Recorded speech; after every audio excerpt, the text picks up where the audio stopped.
নমস্কার, দেখছেন নিউজ 18 বাংলা। আপনাদের সঙ্গে রয়েছি আমি সোনিয়া। খবর দিনভর, আর শুরুতেই নজর রাখতে হচ্ছে শহর কলকাতায় আগ্নেয়াস্ত্র উদ্ধার। আবারও গ্রেপ্তার করা হয়েছে দুজনকে গ্রেপ্তার করা সম্ভব হয়েছে অস্ত্র সহ। আরো বিস্তারিত এই বিষয়ে জানবো কি কি আগ্নেয়াস্ত্র উদ্ধার হয়েছে তাদের কাছ থেকে। আনন্দপুর নোনাডাঙ্গা এলাকা থেকে উদ্ধার হয়েছে আগ্নেয়াস্ত্র। কটা আগ্নেয়াস্ত্র উদ্ধার, কাদের থেকে উদ্ধার হলো, আরো ডিটেইল জানাতে পারবে রৌনক রয়েছে আমার সঙ্গে। রৌনক, এই দুজন কারা, কোথা থেকে গ্রেপ্তার করা হলো, কি কি আগ্নেয়াস্ত্র উদ্ধার? দেখো, একেবারেই কলকাতা পুলিশের স্পেশাল টাস্ক ফোর্সের কাছে গোপন সূত্রে খবর আসে আজ ঠিক 12টা নাগাদ এই আনন্দপুর নোনাডাঙ্গা অঞ্চল, এখান থেকেই দুজনকে আটক করা হয়। প্রাইমারি তাকে জিজ্ঞাসাবাদ করার পর তাদের কাছ থেকে এখনো পর্যন্ত প্রায় 10টির কাছাকাছি আগ্নেয়াস্ত্র উদ্ধার করা যায়। তোমায় দেখাবো, এখনো পর্যন্ত এসটিএফ এর যারা আধিকারিকরা তারা ঘটনাস্থলে রয়েছে।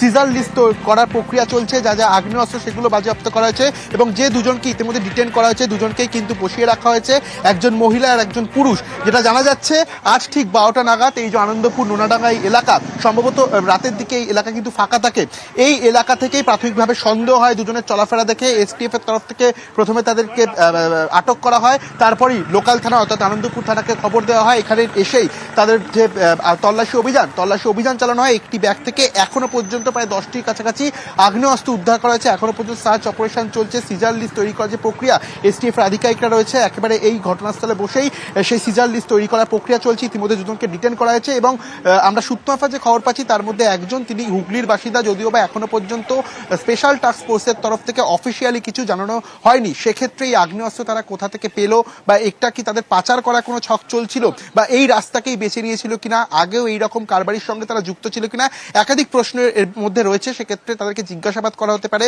এবং তাদেরকে গ্রেফতার করে এই বিষয়গুলি কিন্তু জিজ্ঞাসাবাদ করা হতে পারে। অর্থাৎ এই আগ্নেয়াস্ত্র কারবারির সঙ্গে তারা যুক্ত ছিল কিনা বা কোনো রকম মিডিলম্যান তারা ছিল কিনা, এই বিষয়গুলি কিন্তু পুলিশের নজরে রয়েছে। 12টার সময় তাদেরকে সন্দেহ হতেই আটক করা হয়, জিজ্ঞাসাবাদ করে এবং তল্লাশি অভিযান চালিয়ে এখনো পর্যন্ত প্রায় 10টির কাছাকাছি বন্দুক উদ্ধার করা হয়েছে এবং সিজার লিস্টের যে প্রক্রিয়া সেই প্রক্রিয়া চালাচ্ছে কলকাতা পুলিশের স্পেশাল টাস্ক ফোর্স। বেশ রৌনক।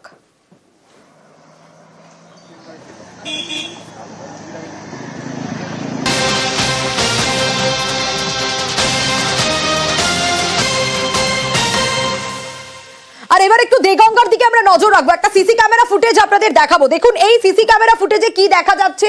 এটা একটা গার্মেন্টস হাব, যেখানে দুষ্কৃতীরা রীতিমতো তাণ্ডব চালাচ্ছেন। কেন? জুলুম করছেন, টাকা চাইছেন, আর যখন সেই টাকা পেলেন না তখন মারধর করছেন মালিককে, ম্যানেজারকে মারধরের অভিযোগ। শুধু তাই নয়, কর্মীদেরকেও মারধর করা হয়েছে বলে অভিযোগ। কি অভিযোগ আগে সেটা শোনাবো। ঈদের চাঁদা চাই 2 লক্ষ টাকা। তো 2 লক্ষ টাকা আমার একটা ক্ষুদ্র প্রতিষ্ঠান, এখানে এর উপরে 200-250 লোকজন নির্ভর করে। এর মেন নেতৃত্বে ছিল বাচ্চু, ফিরোজ, সেলিম। কোন রাজনৈতিক দলের? হ্যাঁ, এরা টিএমসির নাকি বড় নেতা আর কি। এরা এখানে যদি সেলাম না ঠুকি তো এরা ব্যবসা করতে দেবে না, জ্বালিয়ে দেবে। কালকে বললো আমরা এখানে গেট বন্ধ করে দেবো। এবং আমি এটা ডিসাইড করেছি আগামী 3 মাসের মধ্যে আমি এখান থেকে ফ্যাক্টরি তুলে নিয়ে চলে যাব। তার কারণ এদের অত্যাচার আমাদের পক্ষে সহ্য করা সম্ভব না, যার জন্য 150 লোক যারা কাজ করছে এরা কর্মহীন পড়বে। ওরা প্রথমে আমার ওখানে আসে, এসে বলে যে এখানে ঢুকতে গেলে কি পারমিশন নিতে হবে। আমার বাপের জমি, গত বছরের চাঁদা দিয়েছিলাম, আমি বললাম গতবার 2000 টাকা দিয়েছিলাম, আমি 2000 টাকা দেবো। তখন ওরা বলে না 2000 না 10,000 টাকা দেওয়া আছে, 10,000 টাকা হবে না, 20,000 টাকা দিতে হবে। চাঁদা না দিলে 4টে ক্লাব থেকে চাঁদা আসবে, 1 লাখ টাকা 2 লাখ টাকা চাঁদা দিতে হবে। তখন 10,000 20,000 হবে না। আমি বললাম ঠিক আছে, তো যদি দিতে হয় তো দিতে হবে। আমরা যদি আপনারা জোর জবরদস্তি করেন, যেটা করার করুন। আপনারা থানার দ্বারস্থ হচ্ছেন? হ্যাঁ, আমরা থানার দ্বারস্থ হয়েছি, আমরা পুলিশে একটা কমপ্লেনও করেছি। জুম্মার নামাজ পড়ে সব আমরা আসলাম, হঠাৎ গেটের সিকিউরিটিকে ধাক্কা দিয়ে 8-10 জন ঢুকার মানেই হঠাৎ কিছু জানা, এই ম্যানেজার কোথায়, এ কোথায়, ও কোথায়, আমরা কিছুই জানি না। হঠাৎ ঢুকলো চেম্বারে। ওরা বলছে যে আমরা টিএমসি পার্টির লোক, ওদের কোন বাবা আছে কে আছে আমরা দেখতে চাই। ডাক্তার বাবাদের 3000 লোক কাজ করছে, সেসব মানুষের কর্ম যাবে কোথায়? ঠিক আছে, আমাদের এখানে না অন্য ফ্যাক্টরিতে আমরা ট্রান্সফার করব। আমরা একটা রক্ষা করার ক্ষমতা নেই। পুরো হিস্ট্রিটা আপনার সব আছে, ছবি দেখে নেবেন। ছবি বন্ধুকে ভয়। অভিযোগ শোনালাম, দেগঙ্গা থানায় ইতিমধ্যেই লিখিত অভিযোগও দায়ের হয়েছে। আরো ডিটেল জানবো, তারপর কোনো ব্যবস্থা নেওয়া গেল, চিহ্নিত করা গেল। জিয়াউল রয়েছে আমার সঙ্গে, জিয়াউল জানাতে পারবে আরো ডিটেল। জিয়াউল, এদেরকে কি চিহ্নিত করা সম্ভব হয়েছে? ব্যবস্থা কি নেওয়া হলো অভিযোগ নেওয়ার পর? দেখো, তোলাবাজি অর্থাৎ জোর জুলুম করে চাঁদা আদায়, এই ধরনের একাধিক অভিযোগ হয়েছে থানায়।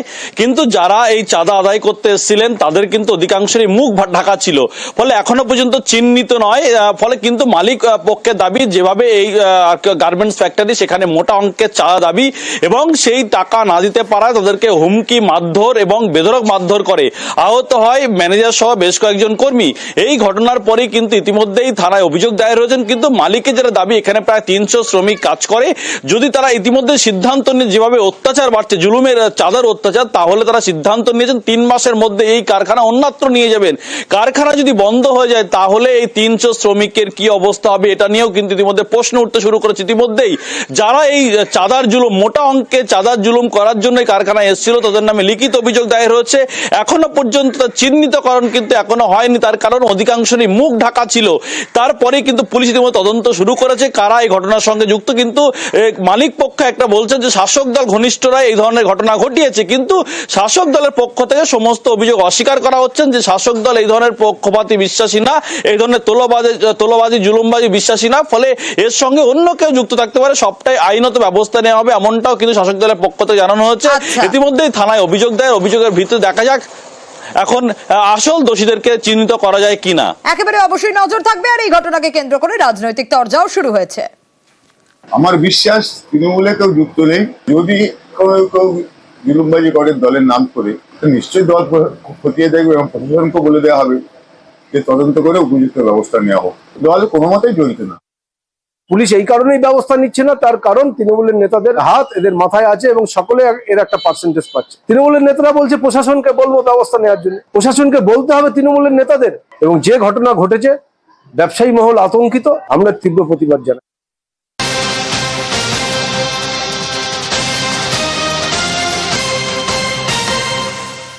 আর চারু মার্কেটের ঘটনার দিকে বন্ধুতে এই সকলকে হয়তো করেছে, তাছাড়া তো কিছু করতে পারে না, এমন লোক তো কেউ কিছু করবে না।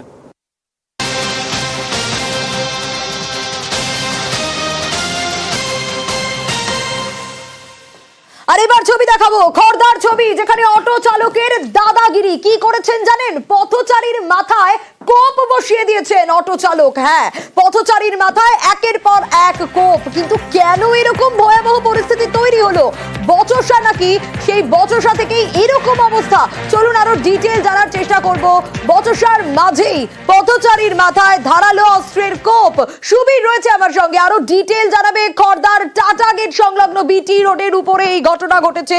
প্রথমে কি হয়েছিল, ঘটনার সূত্রপাত কোন জায়গা থেকে সুবীর, যে এক পথচারীকে একজন অটো চালক এইভাবে দাদাগিরি দেখিয়ে কোপ মারতে থাকলো? কি অবস্থা তার আগে সেটা জানতে চাইবো। দেখো, টিটাগড় বিবেকনগর এলাকার বাসিন্দা দীপেন মণ্ডল, যেটা অভিযোগ, সে তার ছেলেকে নিয়ে সে টিউশন থেকে বাড়ি ফিরছিল এবং সেই সময় খড়দর দিক থেকে টিটাগড়ের দিকে একটি অটো, সেই অটো কিন্তু যাচ্ছিল বিটি রোডের ওপর দিয়ে এবং সেই সময় দীপেন মণ্ডলের সঙ্গে কিন্তু সেই অটো ধাক্কা লাগে রাস্তা পার হওয়ার সময়। এবং তারপরেই কিন্তু সে বলে যে এত জোরে গাড়ি আপনি চালাচ্ছেন কেন, যখন তখন দুর্ঘটনা ঘটতে পারে। এবং সেই বলা থেকেই, প্রতিবাদ করা থেকেই কিন্তু বচসা হয়, এমনটাই অভিযোগ। এবং তারপরে অটো চালকের সঙ্গে হাতাহাতি পর্যন্ত হয় এবং তারপরে অটো চালক যিনি রয়েছেন তিনি অটো থেকে একটি ধারালো অস্ত্র বের করে তার মাথায় কিন্তু কোপ মারতে থাকে, এমনটাই কিন্তু অভিযোগ। এবং তারপরে কিন্তু রক্তাক্ত অবস্থায় সে লুটিয়ে পড়ে সেখানে এবং সেখান থেকে এলাকার বাসিন্দা যারা রয়েছেন তারা কিন্তু তাকে খড়দহ বড় হাসপাতালে নিয়ে যাওয়া হয়। অটো চালকের বিরুদ্ধে দেখো, ইতিমধ্যেই এই যে আক্রান্ত যিনি রয়েছেন পথচারী দীপেন মণ্ডল, তিনি কিন্তু অটো চালকের নামে খড়দহ থানাতে অভিযোগ দায়ের করেছেন এবং খড়দহ থানাতে অভিযোগ দায়ের করার ভিত্তিতে খড়দহ থানা পুলিশ অটোকে আটক করেছে। পাশাপাশি এই যে অটো চালক যিনি রয়েছেন তাকে কিন্তু খড়দহ থানা পুলিশ গ্রেপ্তার করেছে। বেশ সুবীর, টিউশন থেকে নিয়ে ফিরছি, তো আমাদের ওখানে যে বাম্পারটা নতুন করা হয়েছে, ওই বাম্পারের ওখানে সব গাড়ি স্লো হয়, তো ওই গাড়ি মানে ওই অটোটাও স্লো হয়ে মাঝখানে হঠাৎ করে দাঁড়িয়ে গেছে। আমরা বললাম, দাদা এখানে দাঁড়াচ্ছেন কেন, আপনি একটু এগিয়ে বাদিকে ফাঁকা এগিয়ে দাঁড়ান। যে না, আমি যেখানে খুশি সেখানে দাঁড়াবো, এরকম আপনি বলবার কি আছেন, আপনার কি আছে। তারপরে গাড়ির ওই সিট তুলে হঠাৎ করে কি ওখান থেকে হঠাৎ করে মানে ভয়ানক টাইপের একটা অস্ত্র আর কি, সে লোহার অনেক বড়, ওটা দিয়ে প্রথমে একবার আমাকে মারলো, আমি কোনো রকম সেভ করলাম, তারপরে আমাকে মানে পেছন দিক দিয়ে এসে এত জোরে আঘাত করলো, আশেপাশের লোকজন সব ওকে ধরে থানায় ফোন করেছে, 3টে সেলাই পড়েছে, ও যত জোরে মেরেছে জীবনও চলে যেতে পারতো এখান থেকে।